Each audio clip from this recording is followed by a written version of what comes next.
mempersiapkan mental ya, mental ya. mental, kreativitas. Yang kedua adalah kemauan ingin lebih tahu. Karena kreativitas itu terlahir akan ketika dia itu ingin lebih tahu. Kambro and tesis kebalik ya. Jadi hari ini saya di SMK Amanah, ini adalah ibu guru cantik-cantik muda-muda, kirain saya anak SMA gitu kan. Nah ternyata ibu aja liatin guru-gurunya cantik-cantiknya tuh, cantik kan. Hai, kenalin dengan siapa nih? Saya Ana.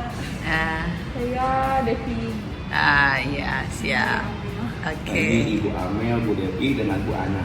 Nah jadi hari ini saya diundang dan saya datang ke SMK Amanah bagaimana membuat ada program namanya Link and Match, bagaimana di dunia pendidikan dengan dunia industri harus sinkron.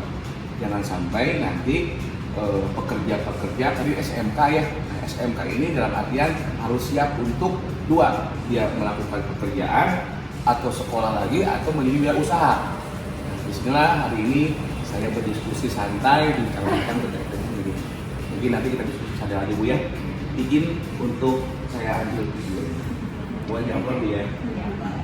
Silakan Bu duduk aja Bu. Ini yang bawa kameranya gitu kan. Nah, jadi tadi yang Ibu sampaikan adalah terkait dengan era digital perlunya kreativitas.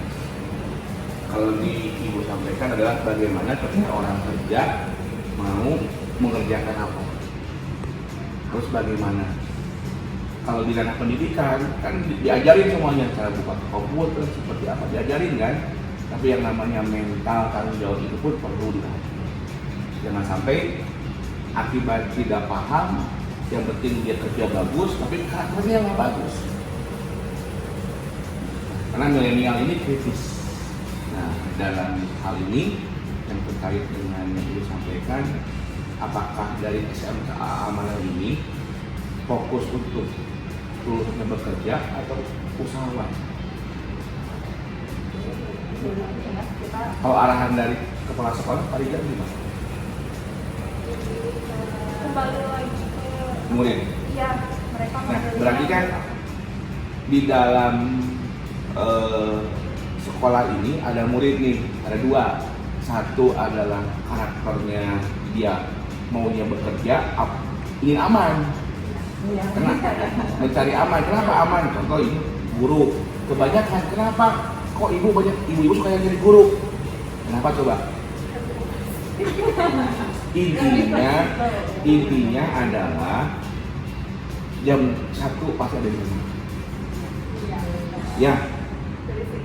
Waktunya pasti kan, nah ini apa? Lebih banyak waktu dengan keluarga dibandingkan kerja dia yang lainnya. Nah, yang kedua adalah wirausaha. Jadi ada yang jiwanya pekerja, ada jiwanya wirausaha.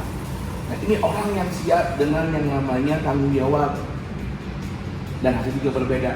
Nah kan di awal ada dua karakter itu.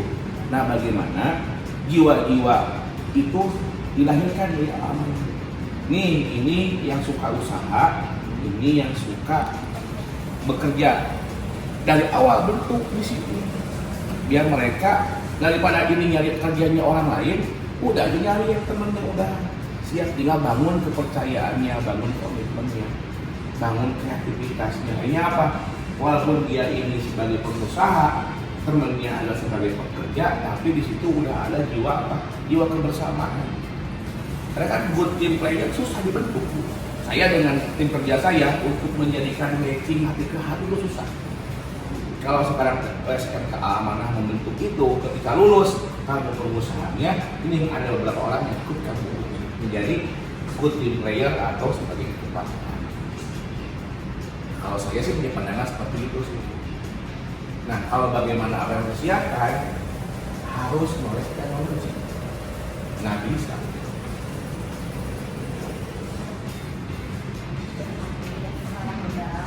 Sekarang gaptek. Ya kalau gaptek udah Bu, dimakan dinosaurus nanti. Dinosaurus aja punah Bu. Nah, maksud saya adalah kenapa dinosaurus punah? Karena nggak siap dengan perubahan zaman. Nah, perubahan ini memang tidak mudah. Nah, tadi saya dibahas juga mengenai omnibus law, cipta kerja. Sebenarnya pemerintah itu ingin menyesuaikan antara kebutuhan pengusaha dengan keadaan dunia. Kan dari Prancis omnibus law, dia mau juga sama. Kenapa perubahan-perubahan itu nggak disukai orang? Yang sifatnya awalnya itu jiwa-jiwa pekerja sekarang mau dinaikin ke tingkat yang lebih tinggi. Bagaimana akan orang lebih banyak untuk menjadi entrepreneur? Ya, kalau semuanya orang jadi pekerja gimana? Kalau semua orang jadi pengusaha bagaimana? Nggak bisa juga, harus seimbang kan? Nah, maksud saya adalah, nah disinilah peranan dari dunia pendidikan ini. Jangan ikuti gejolak politik.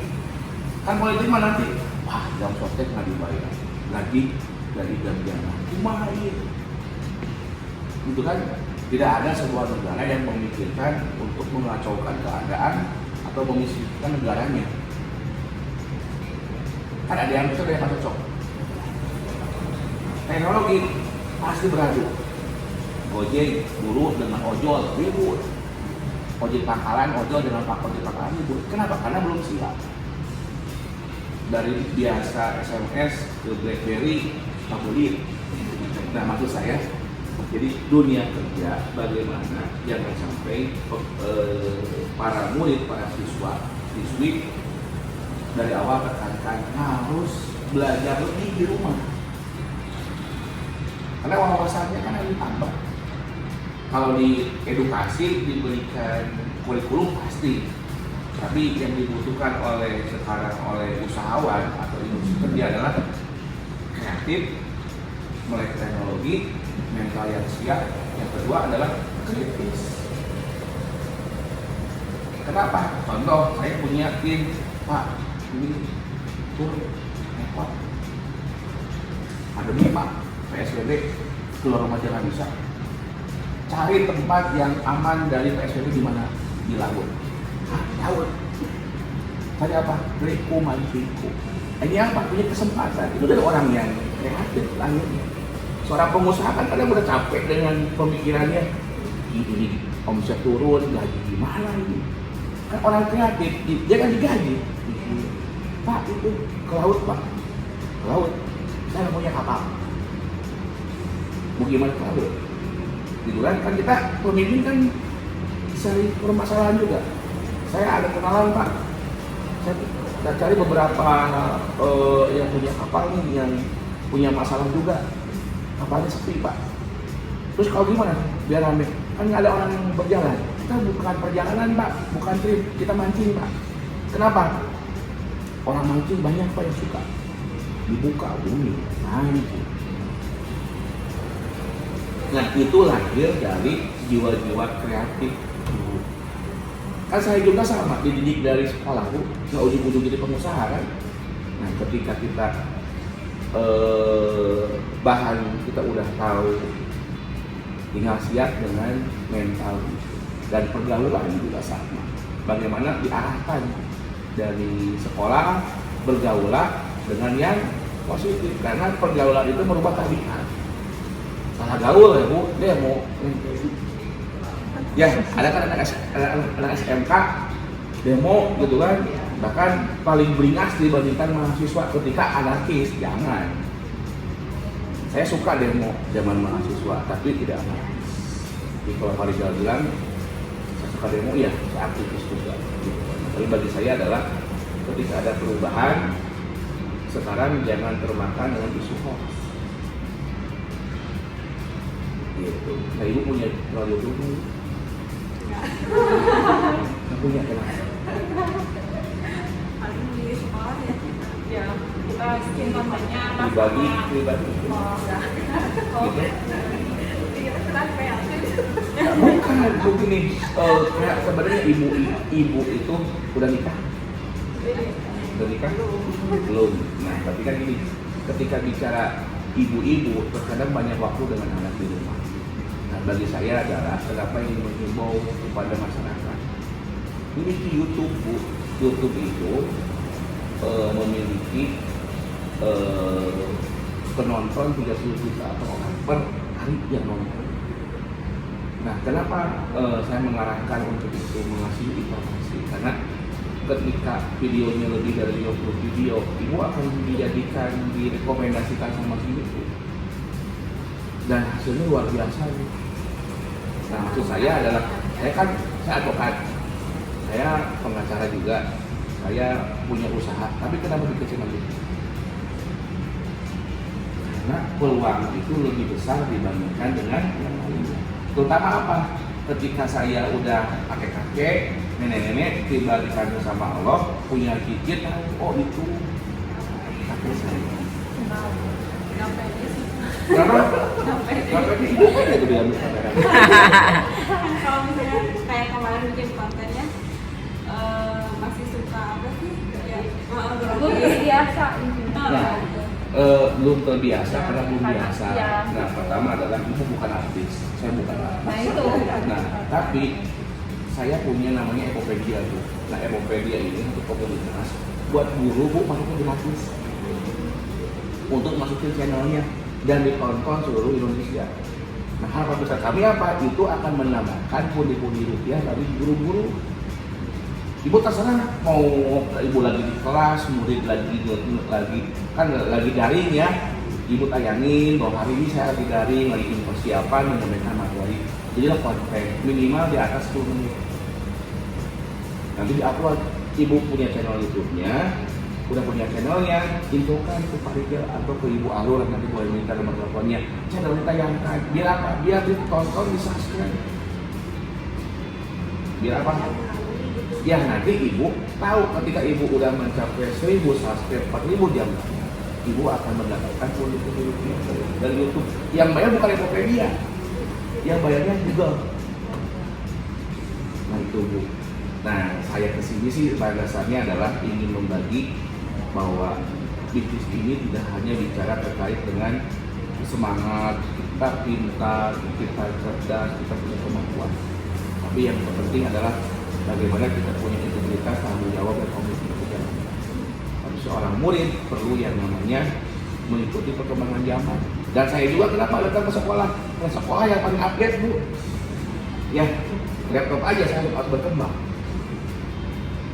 Aplikasi aja ada update-nya, teknologi ada update-nya. Kalau saya menjauh di dunia pendidikan, wah udah, saya pasti dimakan zaman. Anak muda lebih kreatif dibandingkan saya. Makanya saya perlu anak muda. Bukan begitu ya, kalau tesis, ya, jadi saya kaget ternyata SMA, ternyata ibu guru. Kenapa? Ini salah satu sekolah milenial bagi saya. Kalau saya milenial akhir. Gitu ya, Bu ya, ada yang lain boleh sampaikan.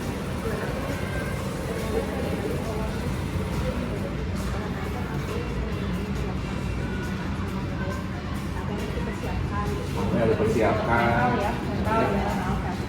mental, kreativitas. Yang kedua adalah kemauan ingin lebih tahu. Karena kreativitas itu terlahir akan ketika dia itu ingin lebih tahu. Kalau misalkan jauh ini gitu Pak, Bapak secara kan di corporate ya di perusahaan. Betul. Selama ini misalkan ada pegawai yang misalkan kasarnya yang sekretaris lah ya pasti ada gitu. Nah, karakter yang apa ya, yang membuat si orang itu saya rekrut orang ini deh untuk misalkan jadi pegawai saya karena menurut saya ini. Kebanyakan karakternya smart. Ketika saya ngomongin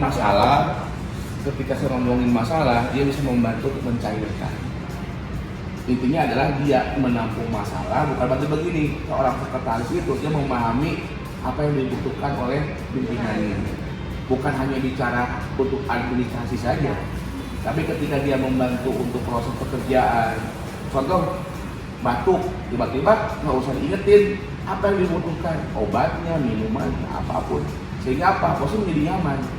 Nggak usah manggil, nggak usah teriak. Ketika pimpinannya masuk ke mejanya, apa yang dibutuhkan, bukan hanya untuk proses notulen, bukan hanya proses administrasinya, tapi bagaimana mengetahui karakter pimpinannya itu, apa yang disukai. Tapi jangan sampai oper. Kenapa oper? Perhatiannya lebih dari istrinya, bahaya. Gitu kan? Nah, jadi sekretarisnya proporsional saja. Proporsional dalam arti memenuhi kebutuhannya, dalam arti kebutuhan bekerja. Just di situ. Jangan lagi memperhatikan hati, bahaya. Saking perhatiannya tahu, oh ini bos saya lagi dimarahin sama lagi ada komunikasi kurang bagus sama istrinya, akhirnya kasih masukan. Nah, jadi ketika sifatnya pribadi jangan, tapi ketika ranahnya itu pekerjaan, lakukan yang terbaik. Jadi masukan gitu kan. Oh iya, jangan sampai gini, aduh bos saya itu baik banget gitu. Bos kenapa? Murung. Gimana ibu gimana? Jangan. Jadi intinya masuklah ke ranah profesional lah yang akan mengamankan kita. Belum tentu bosnya suka, bisa aja bosnya dengan nyaman. Ya, jangan sampai kucing kasih bahaya. Nggak boleh. Nanti akhirnya apa? Awalnya pekerja, jadinya ibu bos. Kadang Ya. memang mindset kadang ya kalau misalkan kita bicara Ibu kan trigger sekretaris ya. ya, karena untuk PKP sendiri, perkantoran ini cenderung untuk selain untuk administrasi kan untuk sekretaris juga gitu kan. Iya. Mindset orang ketika bilang sekretaris itu, oh ini ya sama ya negatif gitu karena kutip gitu. Nah, negatif itu hal yang wajar. Nah, tapi bagi saya adalah sifat administrasi yang selalu ada di samping bos ini sama aja, tugasnya adalah administrasi.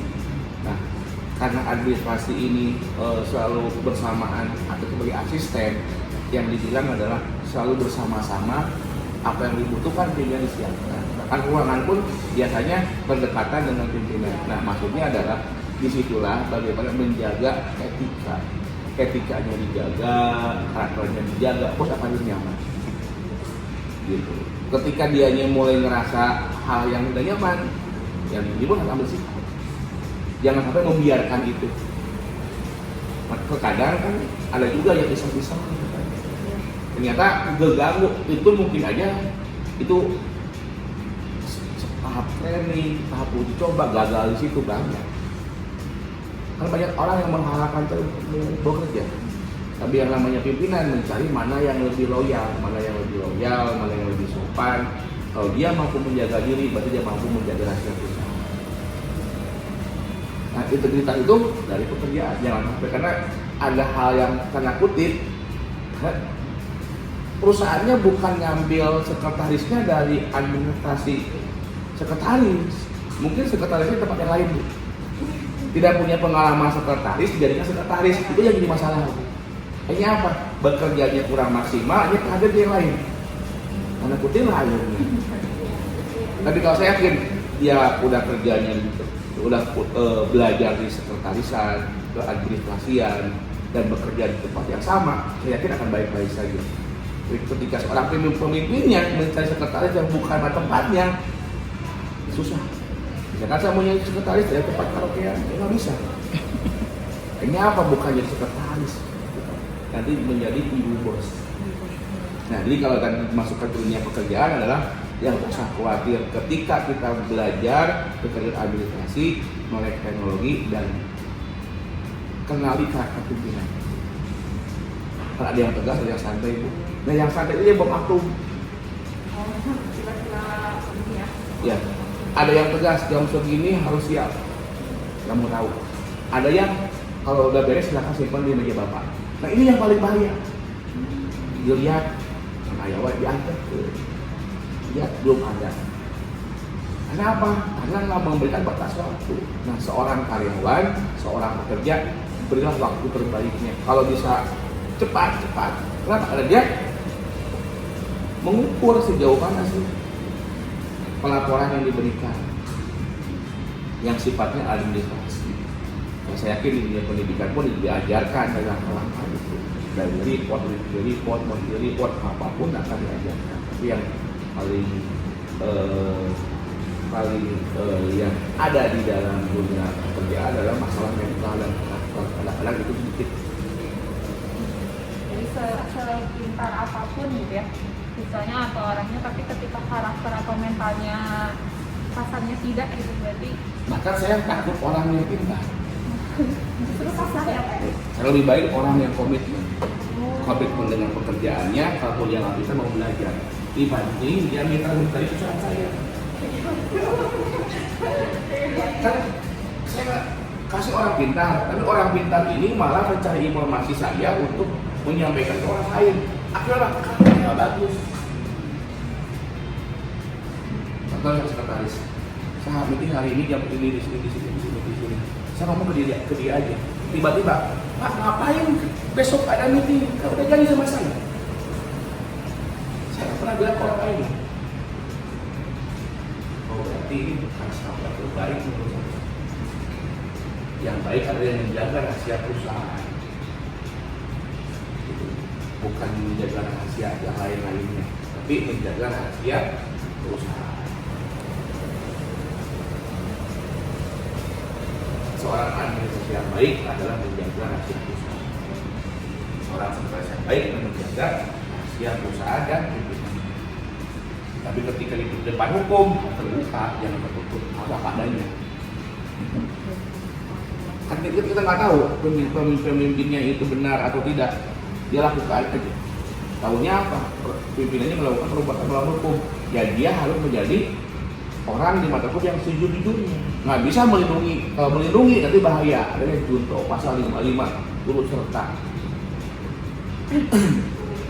Karena kan yang namanya karyawan terkadang harus siap dengan seperti itu. Pimpinannya bersalah, pimpinannya melakukan perbuatan melawan hukum ke bawah-bawah.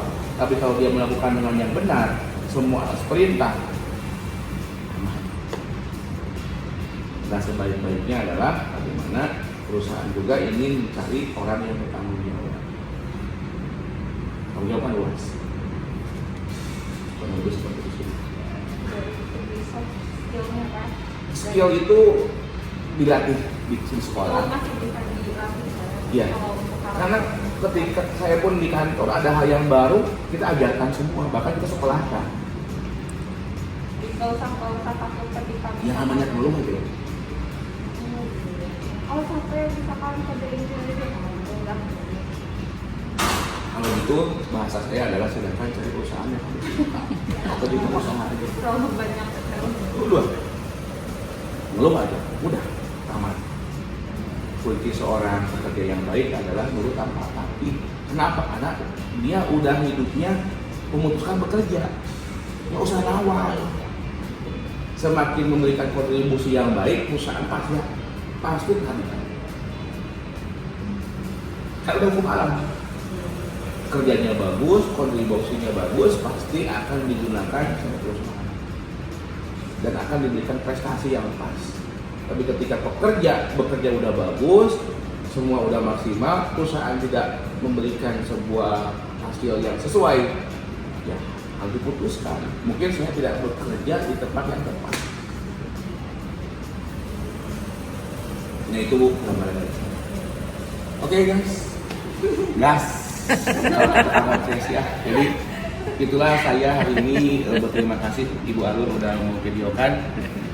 Ada juga masukan saya terkait dengan sinkronasi atau menyamakan persiapan pelajar-pelajar dengan dunia industri biar sinkron, biar seimbang. Mungkin saya nggak benar juga, tapi itu pandangan dari saya. Kalau Bapak Ibu yang punya pengalaman yang bagus silahkan komen. Dan saya suka nih SMK Amanah, lulusannya pasti milenial banget. Kenapa?